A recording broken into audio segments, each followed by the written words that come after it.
Seres destelevisados y amantes del True Crime, mi nombre es Pam Belmont y hoy les voy a contar la historia detrás de la película Tres anuncios por un crimen. Un femicidio no resuelto, una familia desesperada por encontrar justicia y un sistema judicial que, una vez más, no está a la altura de la situación. Comencemos. En el año 2017, el cineasta Martin McDonagh estrenó Tres anuncios por un crimen, película que narra la historia de Mildred Hayes, una madre que, al no tener respuestas sobre la violación y asesinato de su hija adolescente Angela, decide colocar 3 anuncios publicitarios exponiendo detalles de la tragedia con la esperanza de atraer la atención pública al caso y que esto presione a la policía a investigar. Si bien en la película no se menciona que esté basada o inspirada en eventos reales, McDonagh, el director y guionista del film, contó en una entrevista a Los Angeles Times que hace 20 años atrás, mientras se dirigía hacia Texas, vio por la ventanilla del colectivo en el que viajaba 3 carteles al costado de la ruta pidiendo justicia por un asesinato no resuelto. Estos carteles llevaron a McDonagh a reflexionar acerca de cuán dolida y enojada tiene que estar una persona para hacer algo como eso, y fueron su fuente principal de inspiración para comenzar a escribir este guión. La persona detrás de estos anuncios que vio McDonagh es James Fulton, el padre de Kathy Page, un hombre que busca desesperadamente justicia por el asesinato de su hija aún después de 29 años. Kathy Page tenía 34 años, trabajaba como camarera en un restaurante de la zona y estaba casada con Steven Page hacía 12 años, con quien tenía 2 hijas, Erin y Mónica. Steve y Kathy hace un tiempo tenían problemas en su matrimonio. Según Sherry, la hermana de Kathy, Steve no compartía la cama con su esposa, sino que dormía en el sillón ya hace varias semanas. Además, Sherry también dijo que en las discusiones que tenían, Steve solía ser violento física y verbalmente con Kathy. Steve incluso había alquilado un departamento a donde había llevado algunas de sus pertenencias y la noche de la muerte de Kathy era la primera noche que Steve pasaría en su nuevo departamento. El 13 de mayo de 1991, Kathy llama a Steve para pedirle que cuide a las niñas por unas horas, ya que ella iba a salir a tomar algo con su amiga Charlotte. Steve asegura que Kathy salió de la casa alrededor de las 11:30 de la noche. Pero Kathy no iba a salir con su amiga, sino que iba a reunirse en un hotel con un hombre con el que estaba saliendo. De hecho, Kathy había llamado a su amiga Charlotte para pedirle que durante la noche no atienda el teléfono de su casa. Recordemos que en esta época no habían celulares. Y si Steve llamaba a la casa de Charlotte, se iba a develar la mentira de Kathy. Charlotte informó a la policía que aproximadamente a las 2:30 de la mañana sonó el teléfono de su casa y a pesar que su amiga le había pedido que no atienda, ella respondió instintivamente. La persona que llamaba cortó sin decir nada. Charlotte no sabía que ese error iba a desatar una tragedia. Casualmente también, en una libreta junto al teléfono de su casa, Kathy había anotado 2 números de teléfono, el de la casa de Charlotte y el del hotel donde se iba a encontrar con su amante. La madrugada del 14 de mayo de 1991, alrededor de las 5 de la mañana, Kathy fue encontrada sin vida dentro de su auto a 100 metros de su casa en la localidad de Bildor, Texas. A primera vista pareció un accidente automovilístico, ya que el auto se encontraba dentro de una zanja al costado de la calle. Lo primero que llamó la atención de la policía es que el auto no estaba tan dañado como para que la persona que iba manejando pierda la vida. El cuerpo de Kathy estaba apoyado sobre el respaldo del asiento del conductor y sin cinturón de seguridad, pero el impacto la debería haber empujado hacia adelante, por lo que su cuerpo debería estar sobre el volante del vehículo. También cabe aclarar que el interior del auto estaba perfectamente limpio, no se encontraron manchas de sangre ni indicios de un golpe que resultara en la muerte de Kathy. La conclusión era evidente, el supuesto accidente había sido montado. El cuerpo de Kathy presentaba una fractura de tabique, sangre en su nuca y marcas en su cuello que indicaban que fue estrangulada. Esto, después en la autopsia, sería señalado como la causa de su muerte. Su ropa estaba manchada de lo que se conoce como sangre transferida. Pausa. Esto, según la Real Academia de la Criminalística, quiere decir que fue vestida después de que se provocaron las heridas. Además, en su pantalón habían rastros de césped, lo cual indica que su cuerpo fue arrastrado. Al momento de su muerte, Kathy no tenía maquillaje, ni estaba usando su reloj, aros, ni siquiera su anillo de casamiento. Minutos después de encontrar el cuerpo de Kathy, la policía se dirigió a su casa a dar la noticia. Quien atendió la puerta fue Steve, su marido, quien, según los oficiales, estaba en ropa interior y completamente a oscuras. El detective Mosley le informó a Steve que su esposa estaba muerta y que había sido estrangulada. A pesar de que el hombre se mostró emotivo y se tiró al sillón a llorar, no pidió ver el cuerpo de Kathy en ningún momento para asegurarse que efectivamente se trate de ella, ni tampoco se acercó al lugar donde se encontraba el auto a pesar de estar a menos de 1 cuadra de distancia. Steve también pidió explícitamente a la policía que no se realice una autopsia, y acá aparece la primera cosa que nos hace ruido.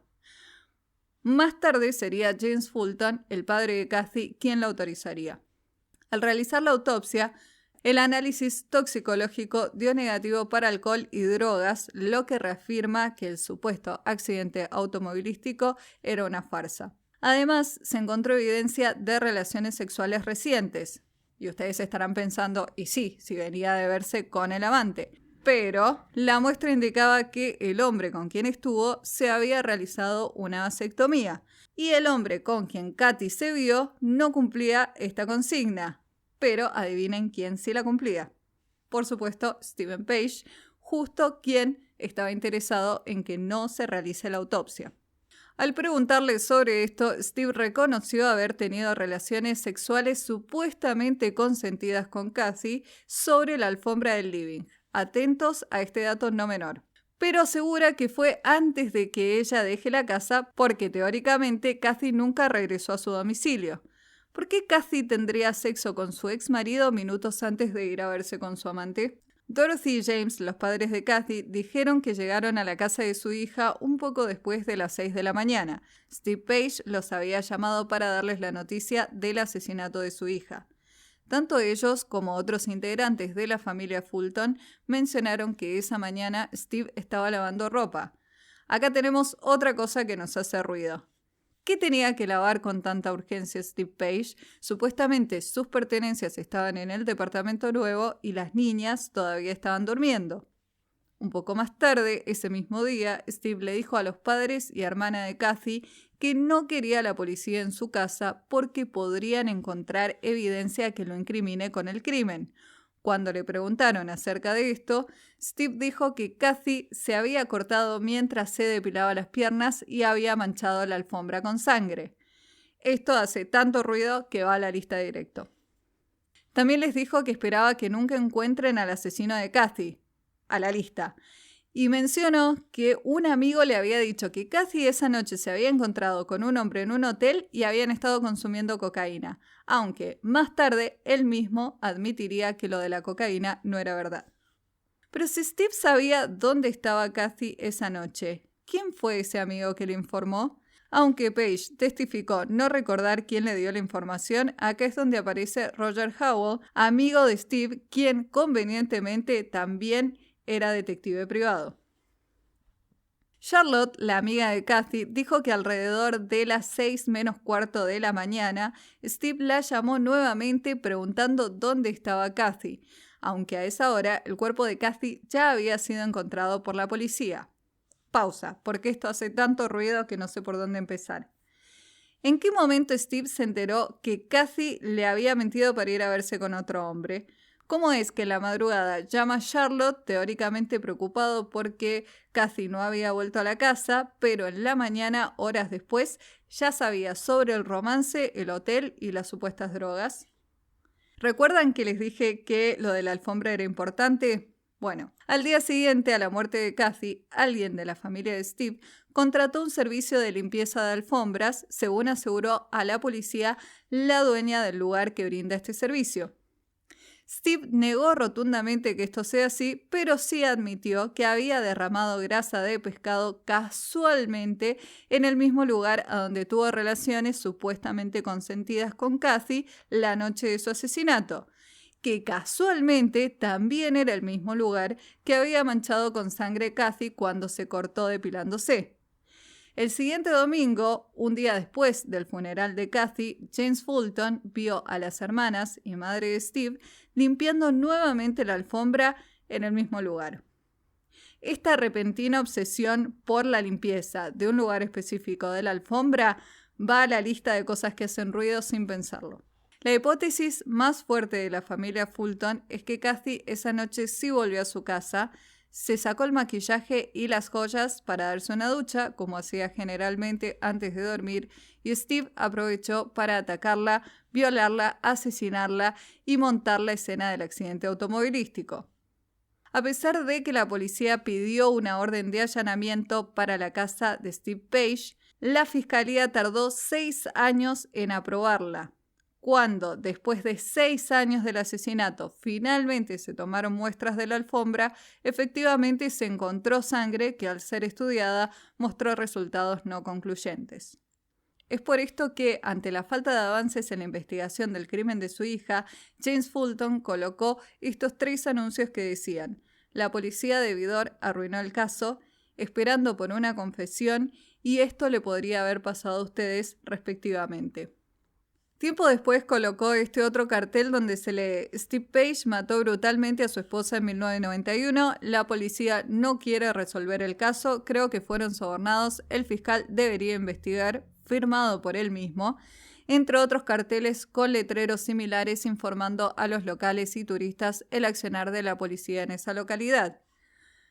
En el año 2000, Steve Page fue juzgado en una corte civil y encontrado culpable del homicidio de Kathy Page.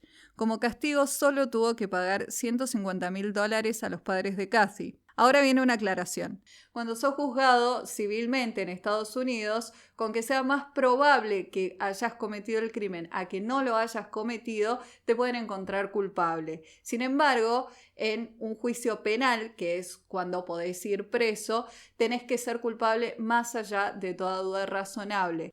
En 2017, el programa Cold Justice investigó nuevamente el caso de Kathy y logró encontrar un testigo que asegura haber visto esa noche a Steve Page alejándose del auto.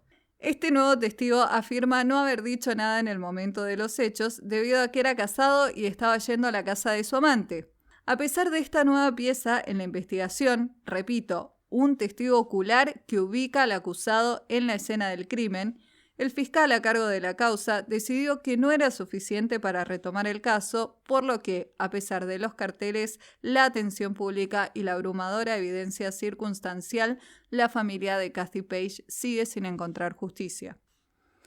Como dije antes, esta historia inspiró a la película, que no es lo mismo que decir que la película está basada en hechos reales, es por este motivo que las similitudes entre los dos crímenes son escasas. Básicamente, la mayor similitud son los carteles, que aunque tienen frases diferentes, hay una que se lee tanto en la película como en uno de los anuncios colocados por Fulton, que es violada mientras era asesinada. Quizás la frase más fuerte con la que se pueda describir un crimen.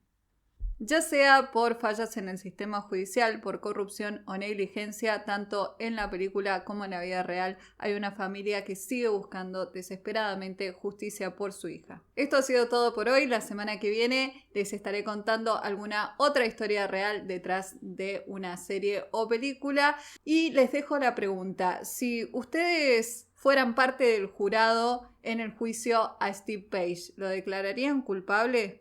Con la evidencia que les he contado hoy, déjenme por favor las respuestas en los comentarios, y ya que están por ahí, si les gustó el video pueden dejar un like, pueden suscribirse al canal, darle a la campanita y compartirlo con sus amigues amantes del True Crime. Y por supuesto, ya saben, si todavía tienen una tele, rómpanla. Chao.